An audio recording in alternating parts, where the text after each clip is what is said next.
Lot of butterflies, तितलियों का झुंड आ रहा है। मैंने नहीं, ये तितलियां नहीं है, ये कुछ तो भी अलग जा रहा है।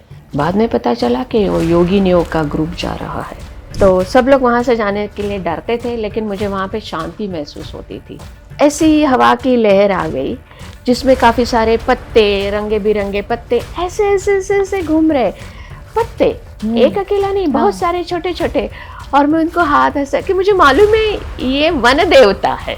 हम 8th-9th स्टैंडर्ड में थे, मैं, मेरी छोटी बहन और 2 सहेलियाँ। हम लोग अंधेरे में नहाना चाहते थे, दिन उजाले में। फिर वो हॉट स्प्रिंग में हम लोग कपड़ों के साथ उतरते हैं तो गीला ये हो जाता है। तो हम लोग 4-5 बजे जाना प्रेफर करते थे वो नहाने के लिए, सुबह अर्ली मॉर्निंग। दिवाली के टाइम का ये था। तो ओस थी, थोड़ी आगे गई और वो धुएं में से एक बूढ़ी औरत आई। उसके जो बाल थे वो भी ग्रे थे ऐसे, और उसका एक दांत ऐसा बाहर आया हुआ था। उसने खाली वो साड़ी पहनी थी ऐसी वाली, और ये पल्लू था। तो मेरे दिमाग में कि इसको बेचारी को, बुढ़ी को ठंड लग जाएगी। तो मैं उसको तवलिया दे रही हूँ, दादी आपको ठंड लग जाएगी, आप ये ले लीजिए। तो वो खाली ऐसे स्माइल के साथ स्माइल देख के चली गई। मैं करीबन 3 महीना अपने रूम से बाहर नहीं आई कि नहीं, मुझे इसका ये जानना ही है। और हमें गौतम बुद्ध दिख रहे हैं जो मेडिटेशन के इसमें बैठे हैं, और हम अलग अलग श्री यंत्र के त्रिकोण में बैठ के साधना करें, ऐसे हमें आवाज़ आ रही थी। एक बार ऐसे ही 11 बजे अकेली बैठी थी। मुझे अकेला बैठना बहुत अच्छा लगता है, चांद तारों को देखना। और ऐसे कुछ तो भी ऐसा जा रहा था। कोई साधु थे, लेकिन रात को 11 बजे थे। उनकी पगड़ी वगैरह में सब कुछ देख रही है, लेकिन ऐसे जुप से जाने वाला ऐसा एक ये था उनका। लेकिन जैसे उन्होंने देखा कि मैं उनको देख पा रही हूँ, उन्होंने भी मुझे ऐसे देखा और चले गए। अदर डायमेंशंस कैसी होती है? क्या वो इस पृथ्वी की तरह ही होती है? कैसे एनर्जीज वहाँ सरवाइव करती हैं? दुनिया कैसी होती है वो जो डायमेंशन है वहाँ पे ना ही कोई धर्म है, मेल और फीमेल ऐसा कुछ भी नहीं है। वहाँ पे जैसे अपनी कक्षाएं होती है वैसा भी होता है। जो लेवल के सोल इवॉल्व हुए हैं उनका अलग से इवॉल्व, दैट लेवल के सोल का अलग से ग्रुप रहेगा। जैसे किसी का मृत्यु किस तरह से हुई, कोई एक्सीडेंट में हुई, उसको ट्रॉमा में हुई किस तरह से, तो उसका सोल डिफ्रैगमेंटेशन हुआ क्या, तो उस तरह से उनको वहाँ पे ट्रीटमेंट दी जाती है, काउंसलिंग किया जाता है, गाइड्स उनको हेल्प करते हैं ताकि उनकी आगे की जो उन्नति है वो हो जाए। लेकिन कुछ सोल से मेरा इनकाउंटर हुआ है जो इस धरती पे उन्होंने कभी भी जन्म नहीं लिया। आपको कभी भी कोई एलियन का रेफरेंस हंसते हुए नहीं या मिला, क्रोधी नहीं मिला। बहुत न्यूट्रल फेस ना, न्यूट्रल फेस। नमस्ते साथियों, स्वागत है आपका एक और नए एपिसोड में। आज हमारे साथ जो हमारी मेहमान हैं वो पहले भी हमारे शो में आ चुकी हैं। ये एक स्पिरिचुअल गाइड हैं, टीचर हैं, मेंटोर हैं, योगिनी हैं। बहुत सालों से इन्होंने इतनी दिव्य साधनाएं की हैं कि इनके जीवन में अनगिनत अनुभव हुए। ये हमारे साथ पहले भी एक एपिसोड में, 2 एपिसोड में जुड़ी थी, जिनसे हमने इतना सब कुछ जाना था, इतना सब कुछ सीखा था कि किस तरीके से हमारी स्पिरिचुअल जर्नी में अगर हमें आगे बढ़ना है तो किन किन चीज़ों का हमें ध्यान रखना चाहिए। तो आज फिर से हमारे साथ मैम जुड़ी हैं, कुर्ग कर्नाटका से आई हैं। तो सबसे पहले हम उनका स्वागत करते हैं। मैम, आपका दिल्ली में फिर से स्वागत है। नमस्ते दिल वालों की दिल्ली। मैम, कैसा लग रहा है आपको दिल्ली में आकर? बहुत ठंड हो रही है यहाँ पर। हमारे यहाँ पे भी ठंड रहती है, खाली डिफरेंस इतना है कि हमारे यहाँ पोल्यूशन नहीं रहता, पेड़ पंछी पौधे रहते हैं, तो कंफर्टेबल। दिल्ली और बिना पोल्यूशन के मजा नहीं आता। हमें आदत हो गई है पोल्यूशन में जीने की। I wish all the Delhi people good health. Good health in Delhi is just impossible, क्योंकि हमें क्या कहते हैं ना, पोल्यूशन हमारे जीवन का एक ऐसा अभिन्न अंग बन गया है ना, जिससे हम दूर नहीं रह सकते, क्या करें ना चाहते हुए भी। तो मैम, आप तो कुर्ग कर्नाटका में अपना एक वेलनेस सेंटर चलाती हैं और इतने सारे फॉरेनर्स वहाँ पे आते हैं। कैसा लगता है आपको फॉरेनर्स जब इंडिया में आते हैं और हमारी जो क्या कहते हैं सनातन धर्म की संस्कृति आप उन्हें बताती हैं, सिखाती हैं, तो आपको कैसा फील होता है? क्या कुछ डिफरेंस फील होता है आपको? एब्सोल्युटली। मैं करीबन मीन्स मोर देन डिकेड्स, 15-17 साल हो गए मैं इस मार्ग पे हूँ। और पूरी दुनिया से लोग हमारे यहाँ आते हैं, अलग अलग धर्म के लोग भी आते हैं। लास्ट टाइम टर्की से एक लेडी आई थी और जो कि भगवत गीता का अध्ययन करना चाहती थी। तो उसके सारे सवाल भगवत गीता और कृष्ण पर थे। हाँ। गए साल एक यूएस से आए थे, वो क्रिश्चियन फादर थे, प्रिस्ट थे। अच्छा, चर्च के प्रीस्ट। चर्च के प्रीस्ट, और अपने वो 80 इयर्स के इसमें थे। तो वो नज़रिए से क्वेश्चन पूछते थे और मैं उनको अपने आध्यात्मिक इससे उनसे जवाब देती थी। तो वहाँ पे किसी भी धर्म का ये नहीं था, अध्यात्म एक इंडिविजुअल ये है, सब्जेक्ट था जी। कोई भी धर्म से आपके जैसे ख्यालात रहेंगे आप उस चीज को समझ पाएंगे। तो वो तो 82 साल के हैं, अब इस साल भी वापस आएंगे। तो उन्होंने कहा कि मेरे तो कितने सारे सवाल आपने इतने चुटकी में सुलझा दिए, अगर आप कहोगी कि मेरे जिंदगी का सबसे बड़ा सौभाग्य आपसे मिलना है, उन्होंने कहा, वरना मैं इन सब सवालों के साथ ही चला जाता था। तो हमारे वेलनेस सेंटर पे, या जो कि जिसकी आध्यात्मिकता पे चलना ये फर्स्ट नींव है, तो वहाँ पे किसी भी धर्म को हम लोग ये नहीं करते, लेकिन हाँ वो बहुत उत्सुक रहते हैं हमारे हिंदू धर्म के बारे में जानने के लिए। वो मंत्र पठन करते हैं, मेडिटेशन करते हैं, हम लोग सात्विक भोजन करते हैं, और जो तन्मयता से वो मेडिटेशन करते हैं, जो मंत्र पठन करते हैं और बाद में भी वो साधना चालू रखते हैं, वो ताज्जुब भरी होती है, क्योंकि उन्हें उन्हीं दिनों में बदलाव महसूस होता है। तो वो लोग बहुत ही डेडिकेटेड रहते हैं, फॉलो करते हैं। दूसरी बात, वो चाहते हैं कि जो वो यहाँ पे सीखते हैं, एक्सपीरियंस करते हैं, वो अपने फ्रेंड्स लोगों के साथ, अपने परिवार के साथ शेयर करते हैं। तो वो लिटरली ओपन माइंड इससे आते हैं ताकि वो एब्जॉर्ब कर सके। लेकिन अगर हमारे ही कंट्री में हम लोग देखें तो सबके दिमाग क्लोज है। मैंने देखा है लोग रील फॉरवर्ड करते हैं, व्हाट्सएप पे लंबे लंबे मैसेजेस फॉरवर्ड करते हैं, फॉलो कोई नहीं करता। राइट। ये दुख की बात है। फॉरवर्ड करने में टाइम नहीं लगता ना, एक क्लिक में तो चला जाएगा। लेकिन वो मुझे लगता नहीं कि वो पढ़ते भी होगे। बस एक जो आओ ताव जैसे रहता है कि हिंदू का ये है तो फॉरवर्ड कर देंगे, ठीक है। मैं नोटिस भी करती हूँ, कभी कभी हमारे यूट्यूब चैनल पे लोग कमेंट करेंगे कि अंग्रेजी में क्यों बात कर रहे हो। लेकिन अगर देखा जाएगा उनके नाती पोते अंग्रेजी ही स्कूल में जाते होंगे। जी जी जी। तो फिर आप संस्कृत में क्यों नहीं पढ़ाते उनको? राइट। तो अभी हिंदुत्व जो है, सनातन धर्म है, इंस्टाग्राम पे है, यूट्यूब पे है, फॉरवर्डिंग में है, लेकिन हम फॉलो क्यों नहीं करते, आचरण क्यों नहीं करते? तो ये कुछ अभी फैशन जैसे चल रहा है, जबकि वो लोग पूरी तन्मयता से उसमें ये करते हैं। 2 साल पहले हमारे यहाँ पे एक डॉक्टर आए जो हार्वर्ड के ब्रेन सर्जन। अच्छा। और मैंने उनको एक्सरसाइज दिया था कि रोज सुबह 108 शिव जी के तर्पण करने हैं। पानी। ओम नमः शिवाय।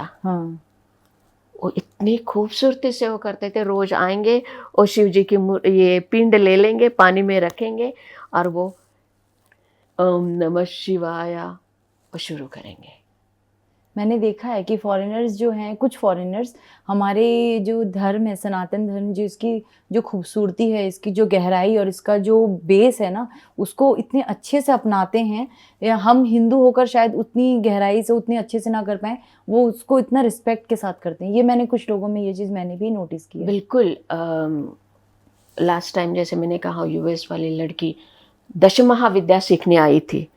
सारे 10 महाविद्याओं के उन्होंने नाम स्मरण, तर्पण, होमम सारे किए। जिस तन्मयता से वो लड़की ने किए, 1 महीने के लिए वो आई थी, लेकिन वो ये सेकंड टाइम वो आई थी, 5 साल पहले आई थी वो, तो वो 10 महाविद्या सीखने आई थी। दिल जीत लिया। तो ऐसे स्टूडेंट का गुरु होने में हमें भी समाधान मिलता है। जी जी जी। तो जो ये सीखते भी है, फॉलो भी करते हैं, आचरण में लाते हैं, खाली फॉरवर्ड नहीं करते। जी मैम, आपने जैसे बताया कि यूएस की एक लड़की जो आपके पास 10 महाविद्या सीखने आई थी, एक फॉरेनर, मैम इस महाविद्या को सीखने का फायदा क्या है? 2 तरह से देखा जा सकता है। आप 10 देवताओं की उपासना करते हो और उनको आध्यात्मिकता से देखा जाए तो उसमें मानसिकता, हमारी बौद्धिक जो क्षमता है हमें जानने की और हमारे पूरी तरह से इस ब्रह्मांड के अस्तित्व को जानने की, ये खुल जाती है। मैं तो ये कहूँगी कि अगर आप कहेंगे कि धूमावती है, बगला मुखी है, उनको बस उस फॉर्म में ये करेंगे तो उस शक्ति के बारे में आपका जो ज्ञान है वो सीमित हो जाता है। लेकिन जब आप उसको आध्यात्मिकता और उससे परे, जैसे जो सत्य है हमारे इस शरीर के परे है, उसी तरह उन सारी महाविद्याओं का जो सत्य है, जो आप महसूस कर सकते हो, उनके रूप के परे है, वहां तक पहुंचना है। तो मैम ये जो 10 महाविद्याएं हैं, इसमें कुछ माताओं के तो मतलब जो स्वरूप हैं वो इतने भयावह हैं, जैसे माँ काली बहुत प्रचंड रूप के साथ हैं, और ऐसे और भी बहुत सारी माता की जो अलग अलग रूप हैं। अगर मैं एक गृहस्थ साधक अगर उनकी उपासना करती हूँ तो क्या मेरी लाइफ में उनकी जो इतनी हाई और इतनी इंटेंस एनर्जी अगर वो मेरी लाइफ में आती है तो मेरी फैमिली लाइफ या मेरी सोशल लाइफ डिस्टर्ब नहीं होगी? बहुत ही अच्छा सवाल पूछा आपने। तो पहले तो जब ये लड़कियां साधना करने आती है तो उन्हें मैं खाली 3 ही सब्जेक्ट देती हूँ, सात्विक, राजसिक और तामसिक। फिर उसमें से मैं देखती हूँ कि ये किस एनर्जी के प्रति इनका अट्रैक्शन ज़्यादा है। आप देवी को नहीं चुन सकते, देवी हमें चुनती है। देवी आपको चुनती है। ओके। फिर उसके हिसाब से मैं उनको आगे लेके जाती हूँ। दूसरी बात, आपने बिल्कुल सही कहा कि अगर मैं काली की साधना करूँगी तो क्या होगा, ठीक है। लेकिन कोई भी देवी देवता हो, उनमें ये तीनों गुण होते हैं। तो आप अगर सात्विक है, सात्विकता से उनकी साधना करेंगे तो आपको सात्विक एनर्जी उनका अनुभव करेंगे, ठीक है।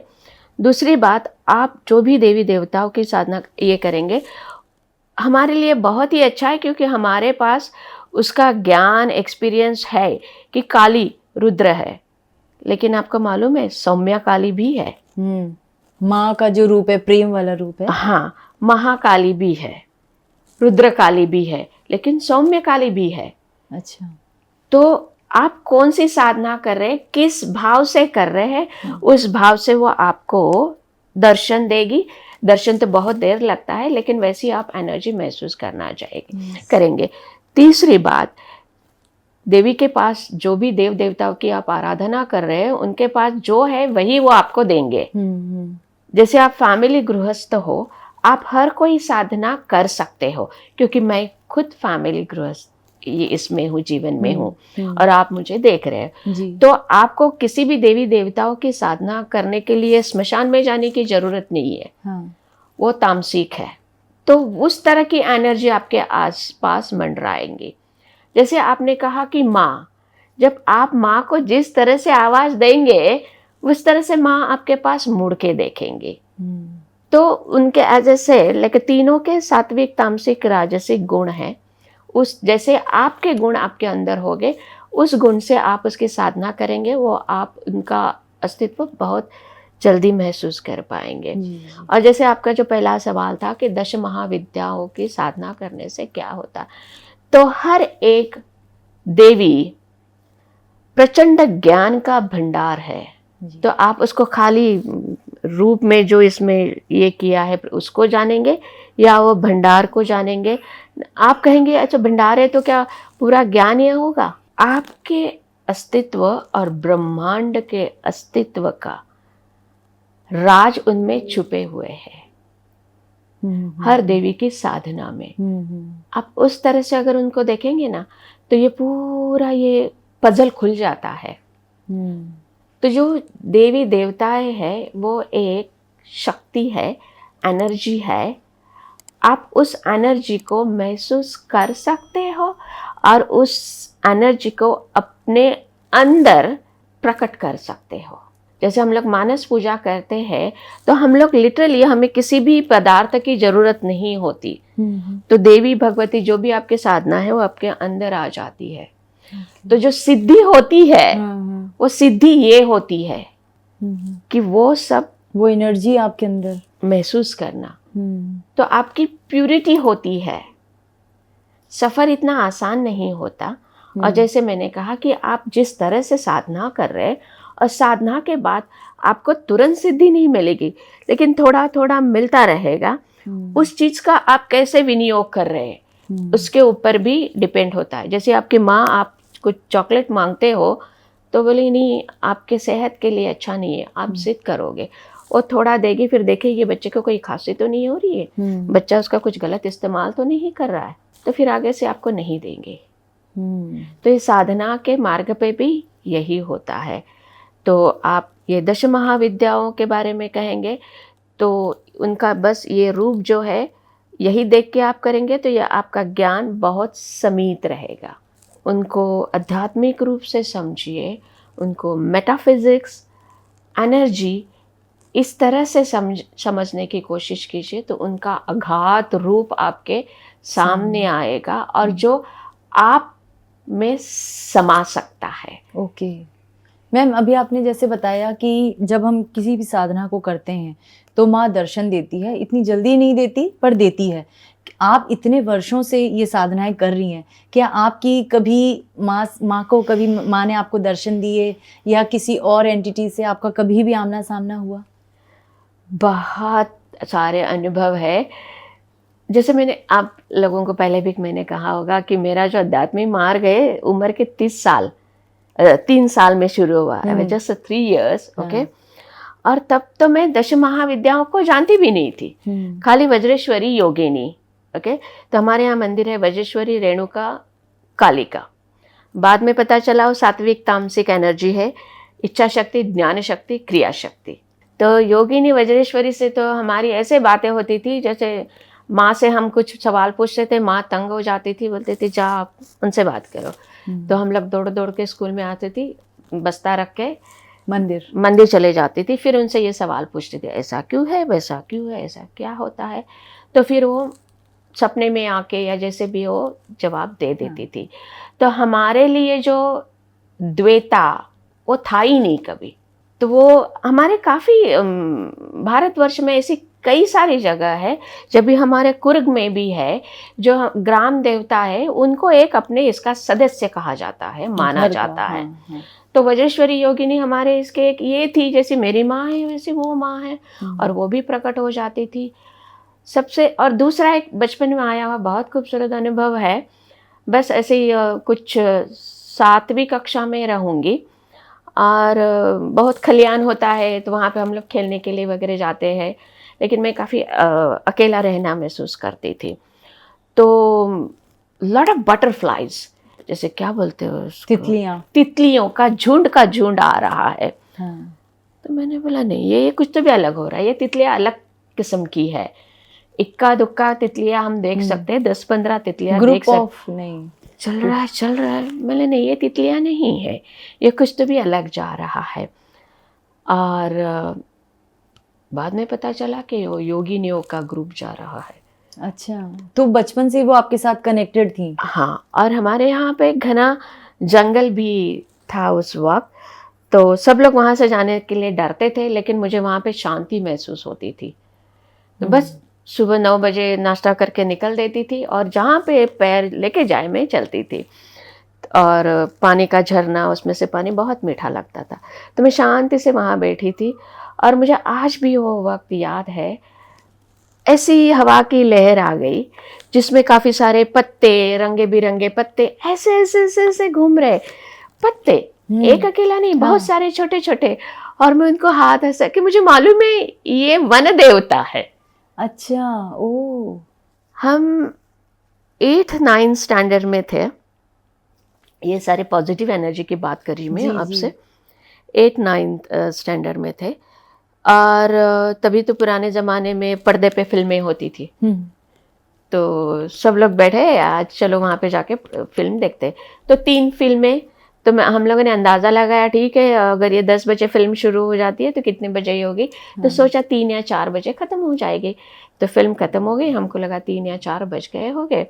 मैं, मेरी छोटी बहन और 2 सहेलियाँ हमारे यहाँ हॉट स्प्रिंग है, तो वो करीबन 1.5-2 किलोमीटर, तो हम लोगों ने तवलिया लेके ही आए थे ताकि हम लोग अंधेरे में नहाना चाहते थे, दिन उजाले में फिर वो हॉट स्प्रिंग में हम लोग कपड़ों के साथ उतरते हैं तो गीला ये हो जाता है। तो हम लोग 4-5 बजे जाना प्रेफर करते थे वो नहाने के लिए, सुबह अर्ली मॉर्निंग। और पानी में एकदम फ्रेश रहता है, कोई रहता नहीं वहाँ पे वगैरह ऐसा। और जाते वक्त रास्ते में नदी के किनारे से जाते, बहुत बड़ी नदी है, और वहाँ पे 5 हम लोग मराठी में वर्ड बोलते हैं उसको, बनियान ट्री, वो आते हैं। और वहाँ पे हमारा वो क्रीमोटोरियम ग्राउंड था जहाँ पे लाशें जलाई जाती। नदी पे तो ऐसे ही होता था गांव में, ठीक है, मतलब क्रियाक्रम करते हैं लोगों का लाश। तो जैसे ही हम लोग वहाँ पे पहुंचे, ये सारे तीनों लोग, जो सहेलियाँ, मेरी छोटी सिस्टर, खामोश हो गए। अच्छा, ठीक है, मैं कहा ये क्या हो रहा है, इनको खामोश क्यों हो गए। और ऐसी ओस थी, दिवाली के टाइम का ये था, तो ओस थी। तो बाद में देखा हाँ वो ये आ गए, तो थोड़ी सी बच्चों में ये हो जाती है, तो मैंने टेम्पो ऑन रखा बात करने का ताकि वो डरे ना। थोड़ी आगे गई और वो धुएं में से एक बूढ़ी औरत आई। अच्छा, ओके, उसने जो कपड़े पहने थे वो ग्रे कलर के हो गए थे, गंदे काइंड ऑफ इट। वाइट कपड़े हो गए एक जमाने में, लेकिन वो इतने काले, गंदे हो चुके थे। हाँ, लेकिन साफ सुथरे थे, काले जैसे ग्रेइश हो गए थे। उसके जो बाल थे वो भी ग्रे थे ऐसे, और उसका एक दांत ऐसा बाहर आया हुआ था। तो उसको देख के मैंने, ये कैसा अजीब सा ये है। और इस बूढ़ी औरत को तो हमने कभी भी देखा नहीं है। गांव में तो मालूम रहता कौन से गांव में कौन रहता है, गिन चुन के हम लोग 200-300 लोग रहते एक गांव में। मैंने कभी देखा भी नहीं आस पड़ोस में, ये कौन है। तो मैंने उनको बोला, हम लोग मराठी में अज्जी बोलते हैं, अज्जी भाई, दादी माँ आपको ठंड लग रही होगी। तो मेरा टॉवल लिया था तो मैं उसको देना चाहती थी। बोला आप ये प्लीज़, क्योंकि उसने खाली वो ऐसे साड़ी पहनी थी ऐसी वाली, और ये पल्लू था, और ठंड है, ये उसका पूरा ये खुला था। तो मेरे दिमाग में कि इसको बेचारी को, बुढ़ी को ठंड लग जाएगी, तो मैं उसको तवलिया दे रही हूँ, मैं दादी आपको ठंड लग जाएगी, आप ये ले लीजिए।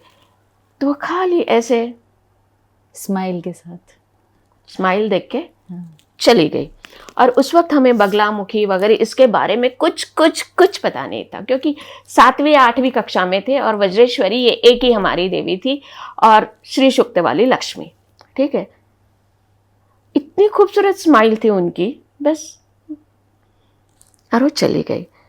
तो थोड़ा ये कहने में टाइम लग गया, मैंने देखा नहीं, पीछे मुड़ के देखा, कोई नहीं देख रहा है, पूरा धुआं है, कुछ नहीं देख रहा है पीछे मुड़ के, ठीक है। गए, पानी में डूब गए। तब कोई आया, उनके पूछा कितना बजा है, 2 बजे है। तभी याद आया 2 बजे है, 4 नहीं। फिर भी वो बूढ़ी माँ का वगैरह कुछ ख्याल नहीं आया। और जब सालों के बाद हम लोगों ने दश महाविद्या की और उनकी साधना करने एक जगह तमिलनाडु में गई, तभी कहा ये बगलामुखी है। अरे ये तो हमको उस दिन मिली थी। अच्छा, सेम वो जो बूढ़ी माता थी वो माँ बगलामुखी थी। वो आपको उस रूप में मिली थी जब आप छोटी थी। ओके, अच्छा, तो आपकी लाइफ में एंट्री हो गई थी उनकी। कितने सारे ऐसे अनुभव है, जैसे हमारी श्री विद्या की साधना, जो लास्ट हमारा विरजा होमम अभिषेकम होता है, तो कुछ हमारे नसीब अच्छे थे, तो हमें गर्भगृह में लेके गए और हम लोग देवी को स्नान करवा रहे थे। और वहाँ पे जो श्री राजराजेश्वरी की मेन मूर्ति थी, और उसके पास में ये 3 मूर्तियाँ थे। तो हमको बताया जा रहा था ये और ये वज्रेश्वरी है। तो मैंने उनको ऐसे देखा, अरे आप यहाँ पे हो, आप हमको पहला बोल देते थे तो हम लोग पहले ही श्री विद्या में पढ़ लेती थी, क्योंकि मैं उतना ही उनको ओबे करती हूँ जितने मेरे माता जी को मैं ओबे करती थी, क्योंकि वो तो साक्षात हमारे लिए थी ना। तो मैंने कहा हम पहले ही कर लेते थे, इतना साल क्यों रुकते हैं हम लोग एक श्री विद्या के साधना के लिए।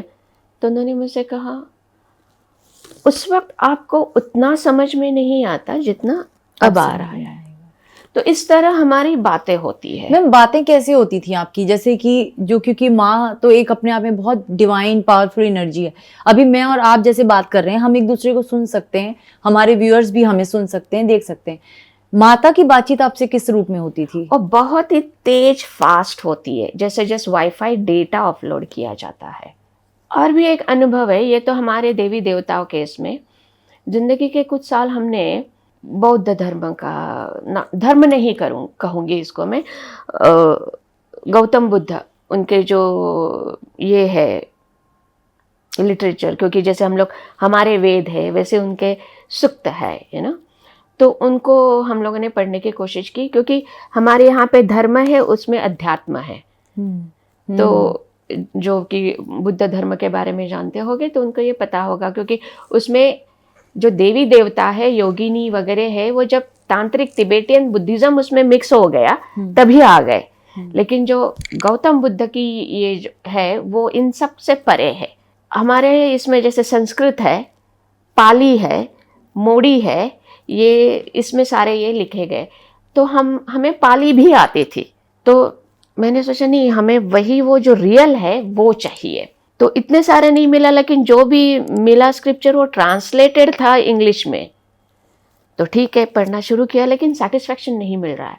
जैसे हम मंत्र को, जब भी मंत्र को संस्कृत में चांट करेंगे उसमें जो एनर्जी फील होती है उससे, उसके अनुवाद से नहीं होती। राइट। उसी तरह उस वक्त भी हमारे साथ ऐसा कुछ हो रहा था। तो मैं नहीं, ये सेटिस्फैक्शन नहीं दे रहा है मुझे। और हमारी माता जी ने कहा था कि आपके जो जवाब है, आपके सवालों से जो आपको जवाब है वो आपको खुद को दिए जाएंगे, खाली आपकी सतर्कता चाहिए कि आप उसको आइडेंटिफाई कर सके। दूसरी बात, sit and meditate and ask, ध्यान करो, सवाल पूछो, आपको जवाब मिल जाएगा। तो हम लोग, मैं करीबन 3 महीना अपने रूम से बाहर नहीं आई। अच्छा। कि नहीं, मुझे इसका ये जानना ही है।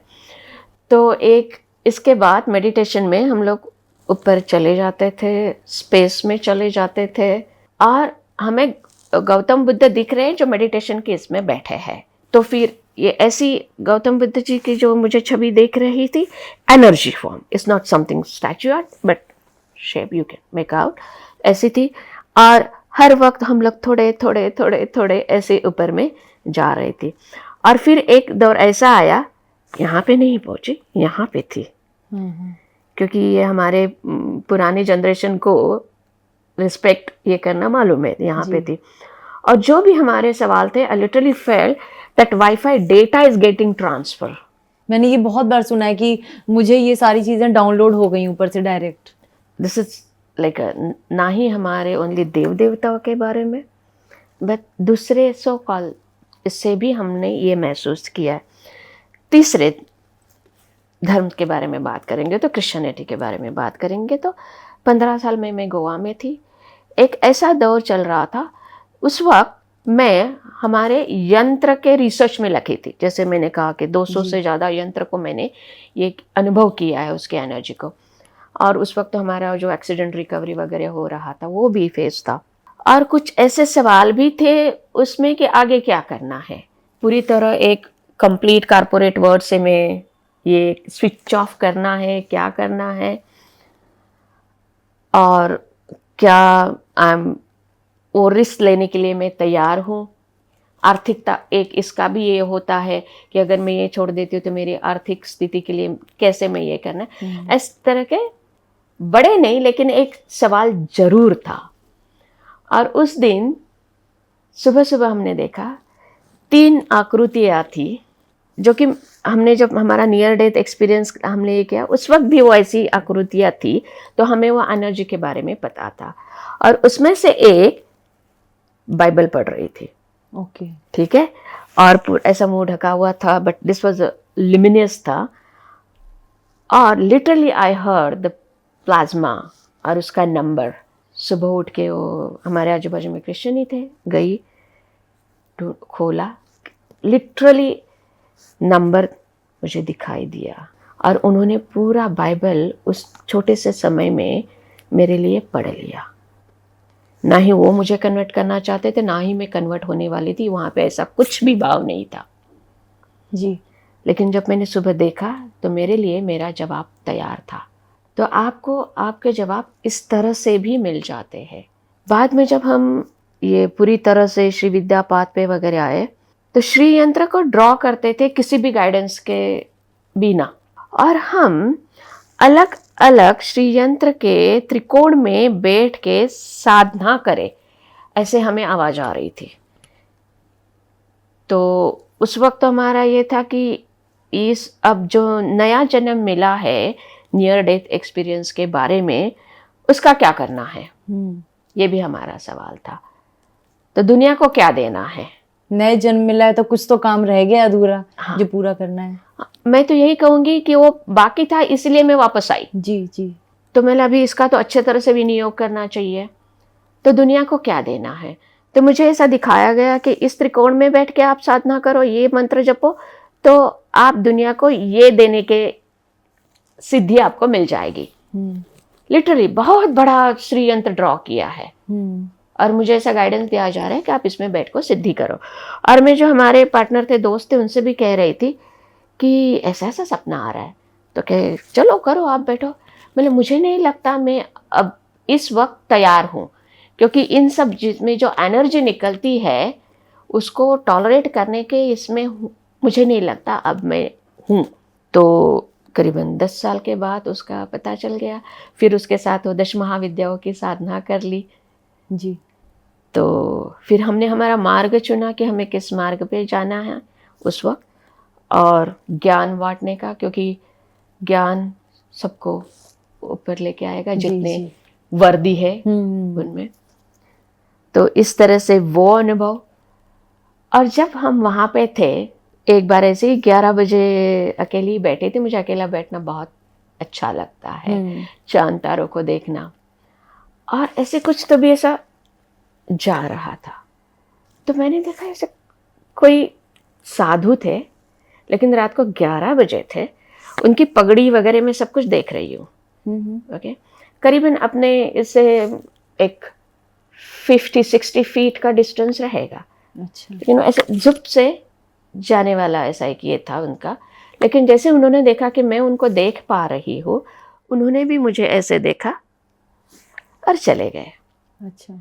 तो जैसे हम कहते हैं कि वो जो हिमालय में गए कोई साधु है जो सदियों से जी रहे, सेंचुरीज एंड सेंचुरीज, और वो सूक्ष्म देह से प्रवास करते हैं। जी जी जी।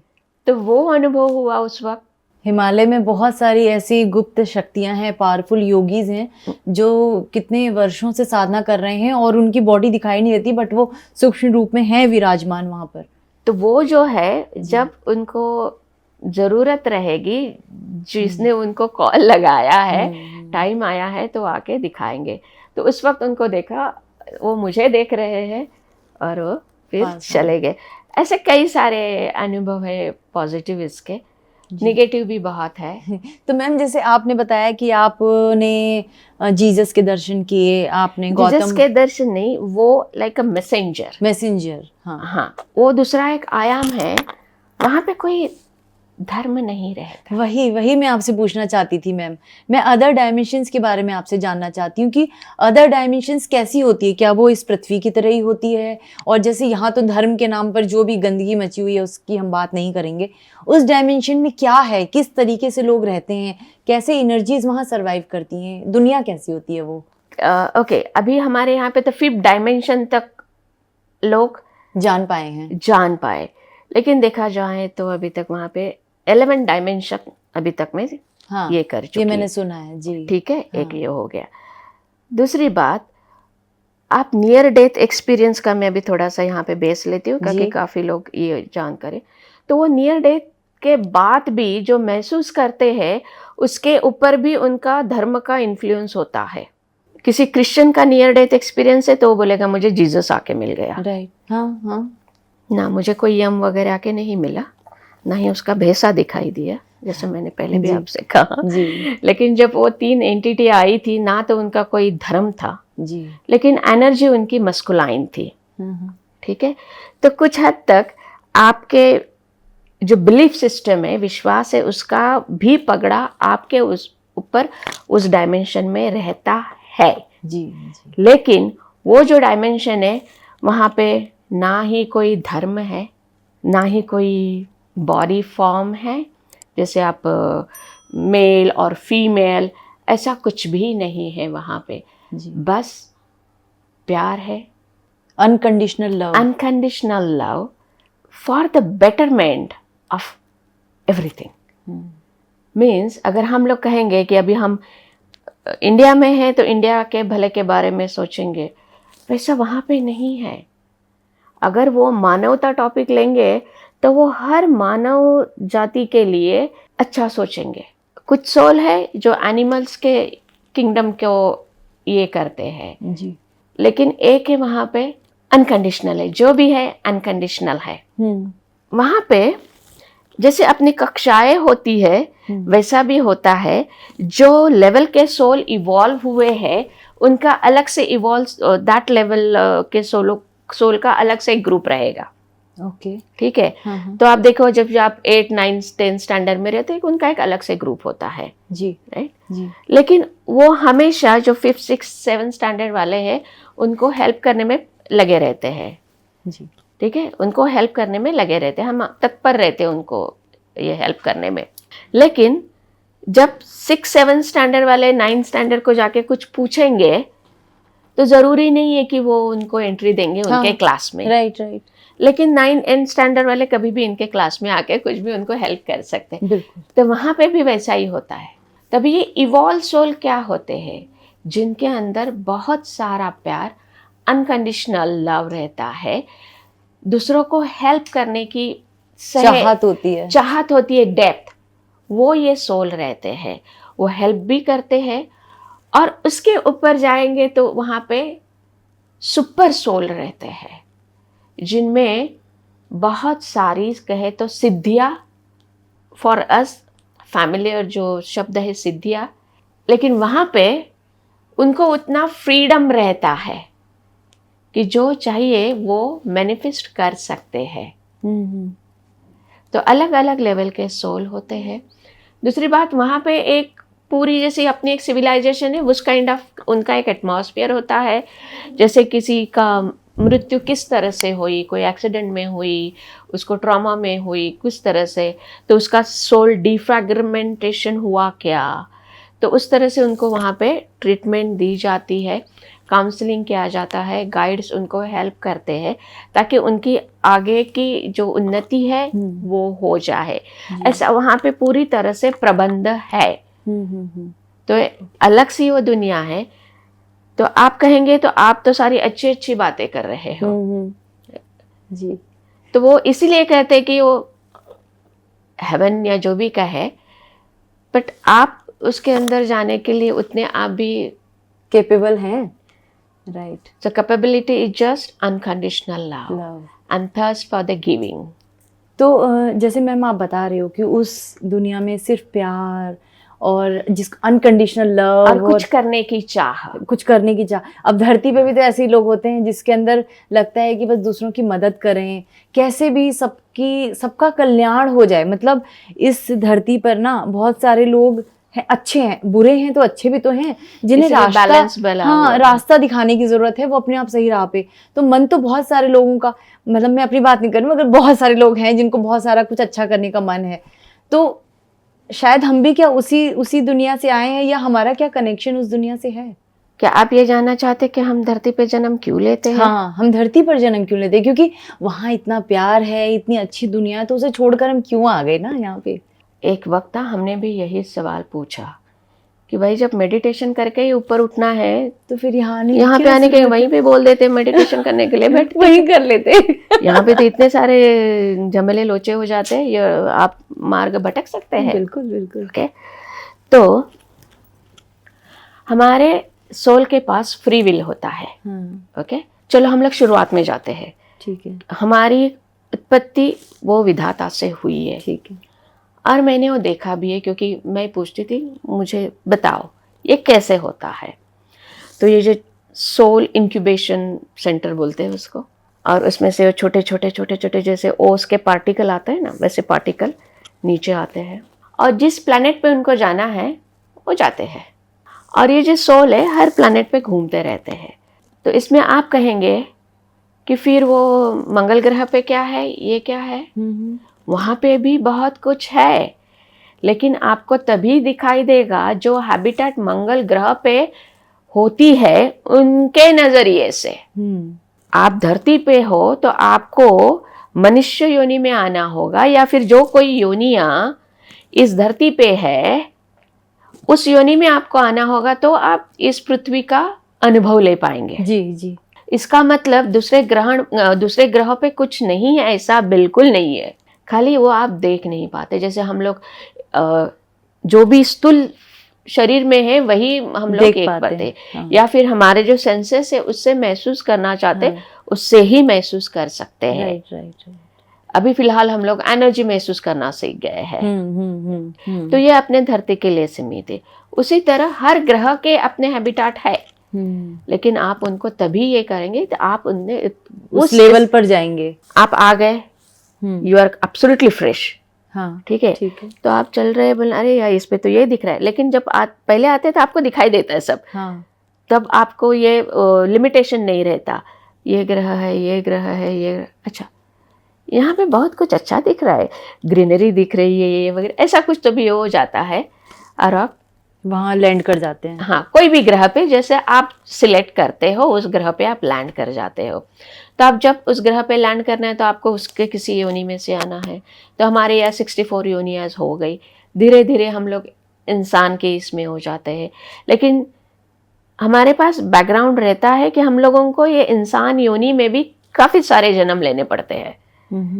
आप जो बातें सुन रही है और मैं जो बातें कह रही हूँ ये इस जन्म का नहीं है। हाँ।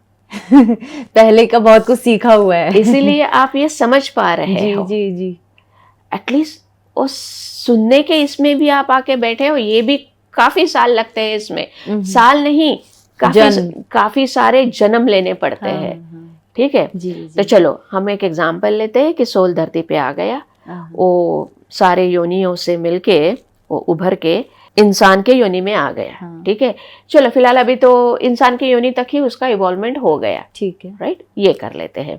लेकिन वो उसने जन्म किसी भी कंट्री में लिया हो, तो जो उसका नेक्स्ट बर्थ वो लेगा वो प्रिफर करता है कि उसका जो फैमिलियर एटमॉस्फेयर हो उसमें लेगा। अच्छा, ठीक है।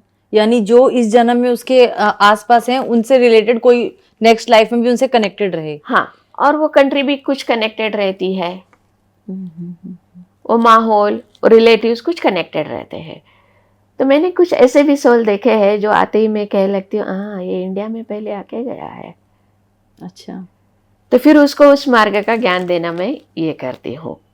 तो कुछ लोगों का ये फर्स्ट अराइवल होता है इंडिया में, हाँ। ताकि उनको ये सीखने की चाह होती है, तो जरूर उनका नेक्स्ट बर्थ इंडिया में होगा। मैंने अपने कई सारे पूर्व जन्म को देखा है। अच्छा, किस तरीके से? एक कला ये होती है, साधना होती है। अच्छा। तो कई सारे पूर्व जन्म को हमने देखा है। तो आपने देखा कि मैं ज़्यादातर फॉरेनर्स लोगों के साथ रहती हूँ, वो हमारे इसमें, क्योंकि मैं वहाँ से भारतवर्ष में आई और मुझे भी जैसे आज उन लोगों को मोह हो गया है इस भारतवर्ष के प्रति, इस ज्ञान के प्रति जिज्ञासा महसूस हुई, तो फिर मैंने यहाँ पे आना शुरू किया। अच्छा। और बार बार जन्म लेना शुरू किया। तो इसलिए मैं उन लोगों की जो प्यास है उसको समझ पाते हैं, आत्मा की प्यास उनकी, हाँ। समझ पाती हूँ। हाँ। तो फिर हम लोग बार बार उसी माहौल में जन्म लेना पसंद करते हैं। एक ये हो गया। दूसरी बात, ध्यान ये करने से अगर उन्नति होती तो हम लोग वहाँ से यहाँ पे क्यों आते। तो हर वक्त जब आत्मा इस धरती पर जन्म लेती है वो कुछ न कुछ अनुभव लेने के लिए, इसलिए कहा जाता है कि धरती पे पहले प्रैक्टिकल होता है, बाद में लेसन होता है। तो जो हमारा प्यूरिफिकेशन प्रोसेस जो है वो हमारे अनुभवों से बहुत जल्दी होता है। हमारे लिए हमारे इस शरीर का जो काल है 60, 70, 80 रहेगा, लेकिन वहाँ पे तो काल है ही नहीं कुछ। वहाँ कोई टाइम का कोई बाउंडेशन नहीं। भले आपकी सोल की जैसे baby soul, infant soul, toddler soul, ऐसे जो बाइफर्फिकेशन रहते हैं, टैगिंग, वो भले 7-8 हजार साल वाली हो सकती है, लेकिन वहाँ पे तो ऐसा होता है, अरे नहीं अभी जाके थोड़ा मैं क्लास अटेंड करके आ जाता हूँ। तो उस डायमेंशन के बारे में, इस इंसान के अस्तित्व के बारे में, इस सब के बारे में हमारे सनातन या हमारे हिंदू धर्म में, हमारे वेदों में वगैरह जो सब लिखा गया है और बहुत ही इंफॉर्मेटिव है। अगर ये ज्ञान हमें इतनी आसानी से डिकोड करके मिल जाए ना, तो इससे जैसा कोई कंफ्यूजन ना हो। लोग डिकोड ही तो नहीं कर पा रहे हैं। डिकोड, क्योंकि क्या होता है, उसको समझाने वाला जो रहता है, उसकी जो समझ है, उसकी जो उपज है, उसके ऊपर वो आपको समझाएगा। अगर वो निर्मलता से आपको ज्ञान दे रहा है तो उसको भी उसी तरह निर्मलता से ज्ञान दिया जाएगा। लेकिन अगर वो चाहता है कि लोग उसके ऊपर डिपेंड रहे, उसके अंदर अगर अहम है, तो उसका जो ज्ञान है वो डाइल्यूट होता है। अभी आप देखेंगे एक ही गुरु के कई सारे डिसाइपल होते हैं, लेकिन मार्ग अलग अलग होता है, क्योंकि वो उनके समझ और उपज के ऊपर होता है। हमारे हिंदू धर्म में जो ज्ञान रखा है वो कहीं नहीं, इसीलिए ही वो अपने यहाँ खींचे आते हैं जी। और ये इतनी सरलता से रखा है, इसीलिए तो कहते हैं सत्य सनातन। सत्य सनातन, परा पुरातन, सबसे पुराना, सबसे सत्य। अगर कोई इस चीज को समझ पाएगा तो ये धर्म की जो कला है ना वो खत्म हो जाएगी। अगर आपको सत्य को देखना है, समझना है, उपजना है, तो धर्म के परे जाना है। वही तो इंसान ही इतनी छोटी सी उस जेल में ही तो फंस गया, धर्म की जेल में, उससे बाहर नहीं जा पा रहा। और हम लोग जब पृथ्वी पे आते हैं तो एक पृथ्वी पे हम लोग हमारे जो सेंसेस है उसको महसूस करते हैं, उससे हम लोग आनंद लेते हैं। तो कुछ लोग हैं वो आनंद के इसमें चपेट में आ जाते हैं तो उनका अधपतन हो जाता है। They get attach to the material world, physical world, ये मेरा ये वो। तो कुछ लोग होते हैं वो अनुभव लेके चले जाते हैं, हाँ आए, अनुभव देखा, टूर किए, वापस चले गए। तो ये होता है कि जब हम लोग पृथ्वी पे आते हैं तो यहाँ पे फंसने के चांसेस ज़्यादा होते हैं। आपको किसी इसमें कुछ ज़्यादा ही अटैचमेंट ये होना या कर्मों के इसमें फंसना, ये एक डिसएडवांटेज है यहाँ पे। लेकिन अपनी पृथ्वी, सारे ब्रह्मांड में जितने ग्रह है उसमें सबसे खूबसूरत है, सबसे खूबसूरत है जी। ये मैं बिल्कुल जरूर कहूँगी। क्योंकि मैम इसी से रिलेटेड एक और क्वेश्चन मैं पूछना चाहूँगी कि जब हम PLR सेशंस देखते हैं, मैक्सिमम लोगों के आजकल यूट्यूब पे बहुत अवेलेबल हो रहे हैं, तो हम देखते हैं कि वो किसी और, बेशक किसी धर्म में हो या किसी और देश में हो, पर वो धरती पर ही जन्म लेकर अपनी कहानी बताते हैं कि मैं इतने साल पहले यहाँ इस रूप में थी, मैंने इसके साथ ये किया वो किया, जो भी उनके एक्सपीरियंस है वो शेयर करते हैं। मैंने देखा है कि मैक्सिमम लोग जो अपने PLR में जा रहे हैं वो धरती पर ही आ रहे हैं, ऐसा क्यों? ओके, तो जब मैं PLR ये करती हूँ, लेकिन मेरा थोड़ा अलग से होता है, क्योंकि मैं देख के ये चाहती हूँ कि उसके जो 5 शरीर है उससे ज़्यादा आगे भी कई शरीर है तो मैं देख लेती हूँ। लेकिन मेरा एक काम होता है अभी उसको अनुभव देना कि मैंने जो क्या देखा है उसने क्या, उसको अनुभव देना मेरा ये रहता है। तो जैसे मैंने कहा कि हम लोग हमारे फैमिलियर एटमॉस्फेयर में जन्म लेना पसंद करते हैं या फिर हमारे फैमिलियर रिलेटिव्स में।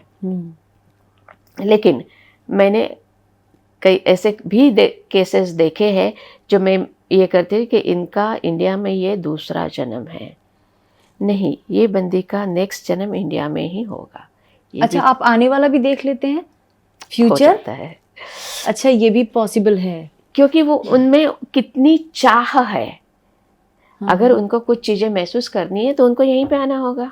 हाँ, राइट, एक ये। दूसरी बात, मैंने ऐसे भी कुछ अनुभव किए हैं जिनका पहला जन्म मानव नहीं था, कहीं और था, लेकिन उन्होंने वो एक एक्सपीरियंस के लिए बीच में लिया जन्म। जैसे कि आपको तितली बहुत पसंद है, तो अब जाके ओह नहीं, अब मुझे तितली का अनुभव लेना है, मुझे डॉल्फिन का अनुभव लेना है, या आपका कोई पेट डॉग रहता है उसका अनुभव लेना है। तो ऐसे भी मैंने लोग देखे हैं जो वो एक अनुभव लेके यहाँ पे आ जाते हैं। लेकिन सारे धरती के, जैसे आपने कहा, पृथ्वी के थे, समीप थे। लेकिन कुछ सोल से मेरा इनकाउंटर हुआ है जो इस धरती पे उन्होंने कभी भी जन्म नहीं लिया। ओके। लेकिन वो अलग अलग ग्रह पे घूम के आए हुए हैं, लेकिन उन्होंने इस धरती पे जन्म कभी नहीं लिया। तो उनके साथ जब मेरा इनकाउंटर हुआ, उनसे जो मुझे इन्फॉर्मेशन मिली वो पूरी तरह से एब्सोल्यूट निरपेक्ष थी। अच्छा। उसके ऊपर किसी भी तरह का पगड़ा नहीं था। हाँ। तो वैसे सोल भी, आत्माओं भी हमारे यहाँ पे आती है घूमने के लिए, देख के चली जाती है। हाँ। लेकिन वो एक होता है, वो आत्मा आपको हेल्प भी करती है कि चलो ये है, लेकिन वो उसमें उनके ऊपर किसी भी हमारे धर्म का ये वगैरह पगड़ा नहीं रहता। तो जैसे कहा, ये धर्म खाली अपने पृथ्वी के लिए है, जो कि इंसान ने बनाए हुए, जो कि पृथ्वी का ये नेचर नहीं है। तो इसलिए आप ये कहेंगे कि जो पूर्व जन्म जो है वगैरह, पास्ट लाइफ, ये वो फैमिलियर ये करते हैं कि हाँ ये मेरे माँ बाप थे, अभी मेरे भाई बहन है, मैं पहले मुंबई यहाँ पे पैदा हुई थी, अब मैं यहाँ पे पैदा हुई हूँ। मैंने मेरे 3 पूर्व जन्म थे वो मैंने देखे जो कि भारतवर्ष में हुए, और उस जन्म के जो मेरे लोग थे उन्होंने मुझे पहचाना। वो जगह पे मैं जाके आई और उन्होंने मुझे एविडेंस दिखाए। ओके। तो हम लोग पूर्व जन्म के लोगों से भी मिलते हैं। हाँ। तो मैं कहूँगी तो उन्होंने तो मुझे, मैं कहूँगी उन्होंने मुझे जगाया जब उन्होंने कहा कि मैं आपको जानता हूँ, ये उसके एविडेंस है। एक नहीं, काफ़ी सारे लोगों से ऐसे, जो कि मेरे इस जिंदगी का जो सफ़र है उसके लिए वो ज़रूरी था। हाँ। वैसे लोग हाँ मिले आप, जो उन्होंने मुझे पहचाना। जी। फिर मैंने उसके ऊपर ज़्यादा संशोधन करना शुरू किया। Okay.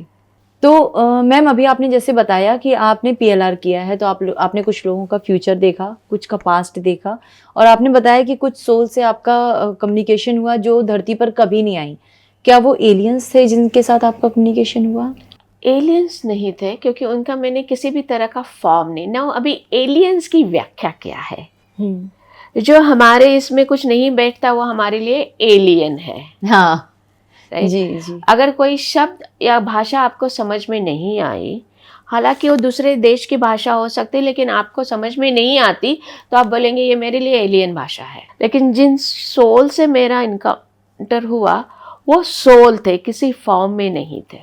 Okay, pure energy. Pure energy. Okay. Aliens होते हैं, आप बिलीव करते? आप उनको एलियन कहेंगे, मैं उनको दूसरे ग्रह के वासी कहेंगे, वासी कहूंगी। लेकिन आपने एक देखा, आपको कभी भी कोई एलियन का रेफरेंस हंसते हुए नहीं या मिला, क्रोधी नहीं मिला। बहुत न्यूट्रल फेस ना, न्यूट्रल फेस। हाँ। तो खाली हम लोग धरती पे आते हैं तभी हमारे पास से भावनाएं होती है।